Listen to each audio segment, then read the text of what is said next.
প্রিয় শিক্ষার্থীবৃন্দ, আসসালামু আলাইকুম। স্বাগতম জানাচ্ছি তোমাদেরকে আমার ইউটিউব চ্যানেলে। আমি তাকিবুল হোসেন জয়, সহকারী শিক্ষক, ত্রিমোহনী আদর্শ উচ্চ বিদ্যালয়। আজকে আমরা আলোচনা করব তোমাদের অনুশীলনী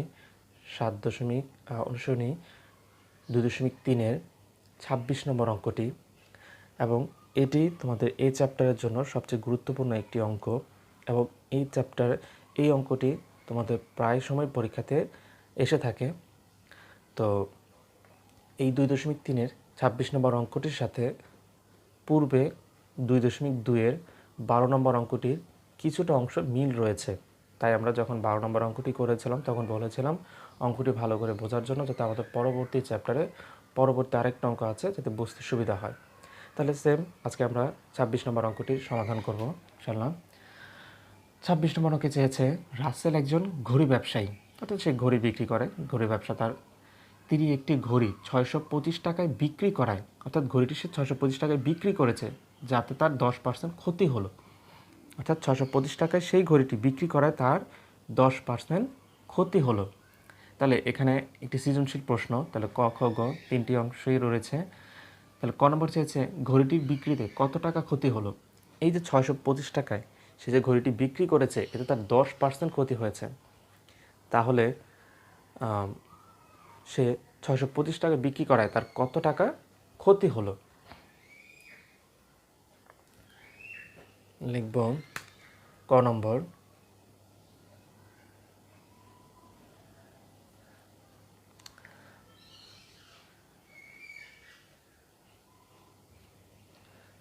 বলেছে 625 বিক্রি করে 10% ক্ষতি হলো। তো লিখব 10% ক্ষতিতে ক্রয় মূল্য 100 টাকা হলে বিক্রয় মূল্য, যদি 10% ক্ষতি করেছে তার মানে তার নিশ্চয়ই ক্রয় মূল্য 100 টাকা হলে বিক্রয় মূল্য তার থেকে কম হবে। বিক্রয় মূল্য 100 বিয়োগ 10 টাকা। 100 কোথায় পেলাম? এই যে পার্সে এই 100, তাহলে 100 থেকে 10 চলে গেলে 90 টাকা। তার মানে তার 10% ক্ষতিতে যদি পণ্যটি ক্রয় মূল্য করে থাকে 100 টাকা, তাহলে বিক্রি করেছে 90 টাকা। তাহলে আমরা বলতে পারি 90 টাকায় বিক্রি করায় তার ক্ষতি হয়েছে 10 টাকা। লিখব 90 টাকায় ক্ষতি হয়, 90 টাকাতে ক্ষতি হয় 10 টাকা। সুতরাং 1 টাকায় ক্ষতি হয়, নিশ্চয়ই কম হবে, তাহলে 90 নিচে ওপরে 10। তাহলে সে ঘড়িটি বিক্রি করেছে 625 টাকায়। 625 টাকায় ক্ষতি হয় 1 টাকার থেকে বেশি, 10 গুণন 625, নিচে হচ্ছে 90। যদি আমরা 10 দিয়ে 90কে ভাগ করি, 9 10 90, আর যায় না, তাহলে 9 নিচে আর 625 উপরে। তার মানে তার ঘড়িটি 625 টাকা বিক্রি করায় 9 ভাগের 625 টাকা ক্ষতি হয়েছে। তাহলে এটি একটি অপ্রকৃত ভগ্নাংশ। তাহলে এটাকে 625 দিয়ে 625কে 9 দিয়ে ভাগ করতে হবে। তো 9 এক সংখ্যা যায় না, 2 সংখ্যায় 6 নং 54, 7 নং 63। তাহলে 6 নং 54, তাহলে 4 আছে 12 হবে, 8 হলে হাতে আছে 1, 5 আর 1 6, 6 6 সামনে 0 বসে না, তারপর হচ্ছে 5। 9 নং 81, তাহলে রইল 4। তাহলে ভাগফলটা সামনে, ভাজক নিচে, আর ভাগশেষ উপরে। তার মানে তার 625 টাকায় বিক্রি করায় 69.69 সমস্ত 9 ভাগের 4 টাকা তার ক্ষতি হয়েছে। হ্যাঁ, তাহলে এত টাকা তার ক্ষতি হয়েছে। তাহলে লিখব সুতরাং ক্ষতি 69 সমস্ত 9 ভাগের 4। উত্তর 69 সমস্ত 9 ভাগের 4 টাকা। অর্থাৎ তার ঘড়িটি বিক্রি করায় 69 সমস্ত 9 ভাগের 4 টাকা ক্ষতি হয়েছে। অর্থাৎ আমরা যদি আবার একটু খেয়াল করি, 10% ক্ষতিতে বলেছে, আর ঘড়িটি সে বিক্রি করেছে 625 টাকায়। তাহলে লিখেছি 10% ক্ষতিতে ক্রয় মূল্য 100 টাকা হলে বিক্রয় মূল্য 100 - 10, 90 টাকা। যেহেতু ক্ষতি হয়েছে তাহলে কমবে। তাহলে 90 টাকায় ক্ষতি হয় 10 টাকা, 1 টাকায় কত? 625 টাকায় কত? 10 দিয়ে 90কে ভাগ করেছে 9.90, আর যায় না 9 ভাগে 625। এটি একটি অপ্রকৃত ভগ্নাংশ। ভাগ করলে আসে 69 সমস্ত 9 ভাগে 4 টাকা। তাহলে এটাই হচ্ছে তার ক্ষতির পরিমাণ। অর্থাৎ 625 টাকায় ঘড়িটি বিক্রি করে তার মোট 69 সমস্ত 9 ভাগে 4 টাকা ক্ষতি হয়েছে। আর এই হচ্ছে তোমাদের 26 নম্বর অঙ্কের ক নম্বর অঙ্কের সমাধান। আশা করি তোমাদের বুঝতে সুবিধা হয়েছে। প্রিয় শিক্ষার্থীবৃন্দ, এবার আমরা আলোচনা করব খ নম্বর অঙ্কটি। খ নম্বর অঙ্কে চেয়েছে ঘড়িটির ক্রয় মূল্য কত। অর্থাৎ সেই যে 625 টাকায় বিক্রি করায় তার 10% ক্ষতি হলো, তাহলে সেই ঘড়িটি কত টাকায় ক্রয় করেছিল। তাহলে লিখব 10% ক্ষতিতে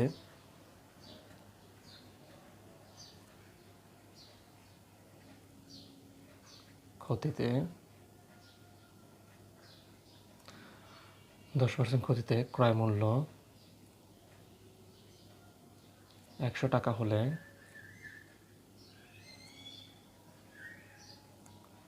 বিক্রয় মূল্য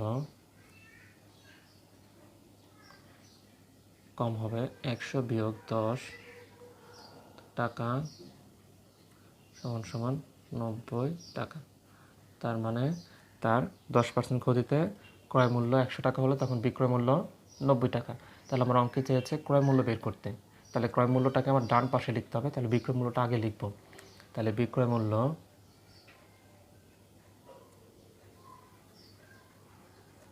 90 টাকা হলে তখন ক্রয় মূল্য হচ্ছে, যদি বিক্রয় মূল্য 90 টাকা হয় তখন ক্রয় মূল্য হচ্ছে আমার 100 টাকা। সুতরাং বিক্রয় মূল্য 1 টাকা হলে তখন ক্রয় মূল্য কম হবে। তাহলে 90 নিচে আর 100 হচ্ছে উপরে। তাহলে সুতরাং বিক্রয় মূল্য সে বিক্রি করেছে 625 টাকায়। 625 টাকা হলে ক্রয় মূল্য তখন 1 টাকার থেকে বেশি। তাহলে 100 গুণ 625 নিচে হচ্ছে 90। হ্যাঁ, আমরা যদি 90কে 10 দিয়ে ভাগ করি 9.90, 10 দিয়ে যদি 100কে ভাগ করি 10, তাহলে আর কাটাকাটি যায় না। তাহলে নিচে 9 আর উপরে হচ্ছে 625 গুণ 10। তাহলে 625 গুণ 10 করলে হবে 6, 2, 5 আর একটা শূন্য বসবে। তার মানে তার যদি বিক্রয় মূল্য 625 টাকা হয় তখন ঘড়িটির ক্রয় মূল্য হচ্ছে 9 ভাগের 6250 টাকা। তাহলে পেলাম 9 ভাগের 6250, যা একটি অপ্রকৃত ভগ্নাংশ। তাহলে আমাদের কি করতে হবে? 9 দিয়ে 6250কে ভাগ করতে হবে। 9 ভাগ 6250। তাহলে এক সংখ্যা যাবে না, দুই সংখ্যায় 6 নং 54, 54 বিয়োগ করলে রইল 8, নামাইলাম 5, 9 নং 81 রইল 4, নামাইলাম 0, 3 নং 27, 4 নং 36, তাহলে 4 নং 36 রইল 4। তাহলে 694 সমস্ত 9 ভাগের 4 টাকা। তাহলে এটি হচ্ছে ঘড়িটির ক্রয় মূল্য। অর্থাৎ 625 টাকায় যে ঘড়িটি বিক্রি করেছিল তখন ঘড়িটির ক্রয় মূল্য হয়েছিল 694 সমস্ত 9 ভাগের 4 টাকা। আর এটি হচ্ছে ঘড়িটির ক্রয় মূল্য। তাহলে উত্তর 694 সমস্ত 9 ভাগের 4 টাকা। আর এটি হচ্ছে অনুসরণী 2.3 26 নম্বর অঙ্কের খ অংশের সমাধান। প্রিয় শিক্ষার্থীবৃন্দ, এবার আমরা আলোচনা করব ঘ নম্বর অঙ্কটি।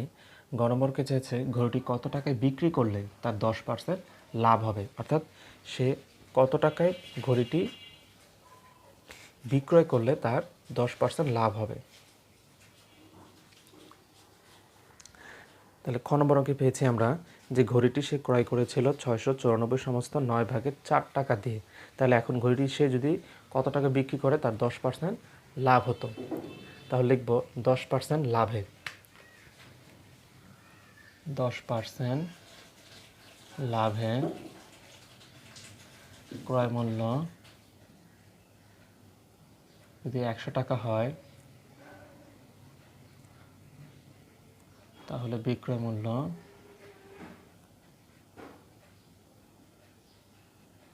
তখন বেশি হবে। তাহলে 100 যোগ 10 টাকা সমান সমান 110 টাকা। তার মানে ঘড়িটি সে 10% লাভে যদি বিক্রি করতে চায় তাহলে 100 টাকাতে কিনলে 110 টাকায় বিক্রি করতে হবে। তাহলে আমার অঙ্কে চেয়েছে বিক্রয় মূল্য, তার মানে বিক্রয় মূল্যটা পরে লিখতে হবে, ক্রয় মূল্যটা আগে। তাহলে ক্রয় মূল্য 100 টাকা হলে বিক্রয় মূল্য, যদি ক্রয় মূল্য 100 টাকা হয় তখন বিক্রয় মূল্য হচ্ছে 110 টাকা। সুতরাং ক্রয় মূল্য 1 টাকা হলে তখন বিক্রয় মূল্য কম হবে। তাহলে 100 নিচে আর 110 হচ্ছে উপরে। তাহলে সুতরাং ক্রয় মূল্য, তাহলে ঘড়িটি আমি ক্রয় করেছিলাম, খ নম্বর পেয়েছিলাম 9/6000। তাহলে খ নম্বর পেয়েছিলাম ঘড়িটির ক্রয় মূল্য 9/6250।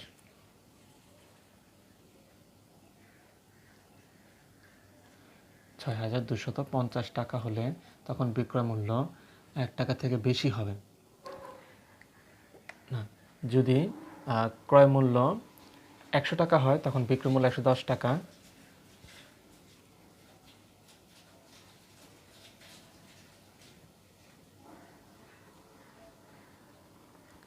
যদি ঘড়িটির ক্রয় মূল্য 100 টাকা হয় তখন বিক্রয় মূল্য 110 টাকা, 1 টাকা হলে কম।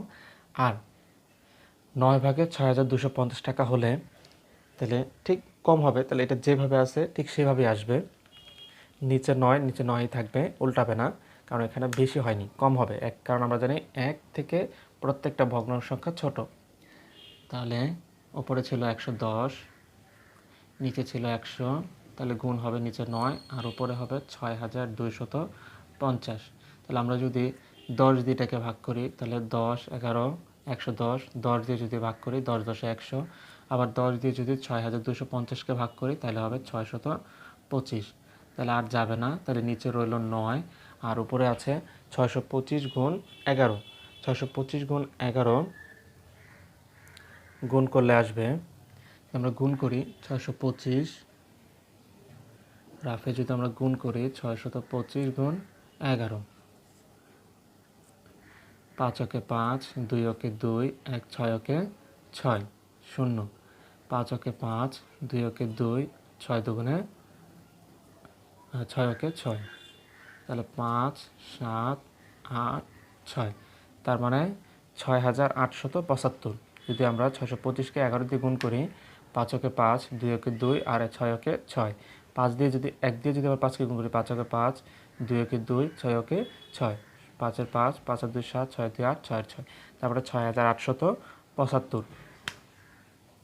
তাহলে 625কে 11 দিয়ে গুণ করে পেলাম 6875 এত টাকা। তাহলে এটা হচ্ছে একটা অপ্রকৃত ভগ্নাংশ, তাহলে একে ভাগ করতে হবে। তাহলে 6875কে 9 দিয়ে ভাগ করব। তাহলে 7 নং 63, 8 নং 72, তাহলে 7 নং 63 রইল 5, নামাইলাম 7, 6 নং 54, 6 নং 54 রইল 3, নামাইলাম 5, আবার যায় 4 নং 36, তাহলে 3 নং 27 রইল 8। তার মানে 763 সমস্ত 9/8 টাকা। তার মানে সে যদি ঘড়িটি 10% লাভে বিক্রি করতে চায় তাহলে তাকে 763 সমস্ত 9/8 টাকা দিয়ে ঘড়িটি বিক্রি করতে হবে। তাহলে লিখব উত্তর 763 সমস্ত 9/8 টাকা। আর এ হচ্ছে তোমাদের অনুশীলনী গ নম্বর অঙ্কের সমাধান। তাহলে গ নম্বরটি যদি আমরা আবার একটু খেয়াল করি, সেটা হচ্ছে ঘ নম্বরে চেয়েছিল ঘড়িটি কত টাকায় বিক্রয় করলে, তাহলে বিক্রয় মূল্য চেয়েছে তার 10% লাভ হতো। তাহলে লিখেছি 10% লাভে ক্রয় মূল্য যদি 100 টাকা হয় তখন বিক্রয় মূল্য হবে বেশি, তাহলে 100 যোগ 10 = 110 টাকা। তাহলে ক্রয় মূল্য 100 টাকা হলে বিক্রয় মূল্য তখন 110 টাকা। 1 টাকা হলে কত? 1 টাকা হলে কম, তাহলে 110, 100 নিচে আর 110 উপরে। তাহলে আমরা খ নম্বরে পেয়েছিলাম যে ঘড়িটি ক্রয় মূল্য হচ্ছে 9 ভাগের 6250। তারপর আমরা ভাগ করেছিলাম 9 দ্বারা। তো তার আগের অংশটা নিব, 9 ভাগের 6250 টাকা হলে তার বিক্রয় মূল্য তখন কমই হবে, অর্থাৎ 1 টাকা থেকে ভগ্নাংশ যেহেতু তাহলে কম, তাহলে নিচে 9 আর 6250 উপরে। তাহলে আমরা 10 দিয়ে 110কে ভাগ করেছি, তাহলে 11। 10 দিয়ে 100কে ভাগ করলে 10, আবার এই 10 দিয়ে 6250কে ভাগ করলে 625। তাহলে নিয়ে আর কাটাকাটি যায় না, তাহলে নিচে রইল 9 আর উপরে হচ্ছে 625 গুণ 11। 625 গুণ 11 গুণ করে আমরা পেয়েছি 6875। তাহলে এটা একটি অপ্রকৃত ভগ্নাংশ, 9 দিয়ে ভাগ করেছি, 763 সমস্ত 9 ভাগের 8 টাকা। অর্থাৎ সে যদি 10% লাভ বিক্রি করতে চায় তাহলে তাকে ঘড়িটি বিক্রি করতে হবে 763 সমস্ত 9 ভাগের 8 টাকায়। আর এ হচ্ছে তোমাদের অনুশীলনী 2.3-এর 26 নম্বর অঙ্কের পুরো অঙ্কটির সমাধান। আশা করি এই ভিডিওটির সাহায্যে তোমাদের অঙ্কটি বুঝতে সহজ হয়েছে। তাহলে অবশ্যই বলবো আমার চ্যানেলটিকে সাবস্ক্রাইব করে পাশে থাকা বেল আইকনটি অন করে আমার সঙ্গেই থাকবে। আর যদি তোমরা উপকৃত হয়ে থাকো তাহলে বেশি বেশি করে আমার ভিডিওটি শেয়ার করবে, তোমাদের বন্ধুদেরকে বলবে। ধন্যবাদ।